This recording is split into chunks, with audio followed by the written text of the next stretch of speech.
So we'll continue now to the second iteration, and as before, we'll first update the power levels using the previous SIRs and the previous power levels that we just had. And so one more time, we'll recall our equation for that, which was to take the desired over the measured SIRs and to multiply that by the current power level.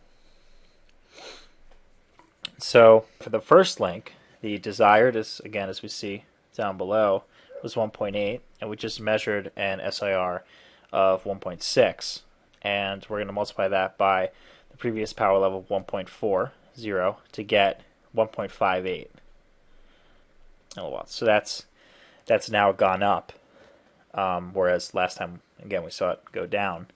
And the second is 2.0 divided by 1.97, so that's the desired over 1.97, so what we measured, times the previous power level of 1.50, and we get 1.52 milliwatts, which is not a very high increase. This is pretty close here, but it still does go up slightly. And for the third, we had 2.2, and we measured 2.75, which is a lot higher, and we multiply that by 2.69, which is the previous power level. So now this is going down because this ratio is less than 1, and we get about 2.15 milliwatts.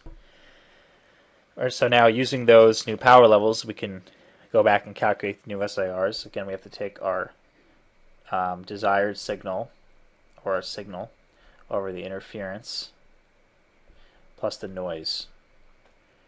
So now we take the first link, and again, the gain there was 0.9, and you multiply that by the new power level of 1.58, and then we take all of the interferers, 0.1 and 0.2, 0.1 times this power level of 1.52 plus 0.2 times the power level of the third link, which was 2.15, and then we add 0.1 to that, and for that result we get 2.08, and so you can see that that's higher again now.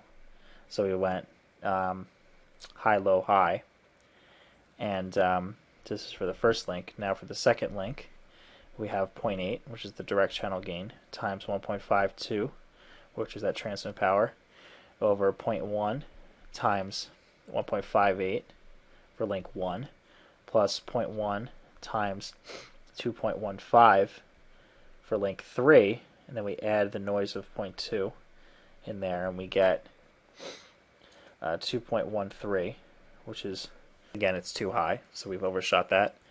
And then for the third link, we get 0.9 times that power level of 2.15 over then the interferers from links 1 and 2, 0.2 times this power level for link 1 of 1.58 plus 0.2 times 1.52 for link 2. Then we add the noise of 0.3 into that, and we get 2.10. And so again, you see this is overshooting, overshooting, undershooting. In the previous iteration, we had undershoot, undershoot, overshoot, and then the iteration before that, we had what we have now. So you can see that pattern keeps reversing and flipping.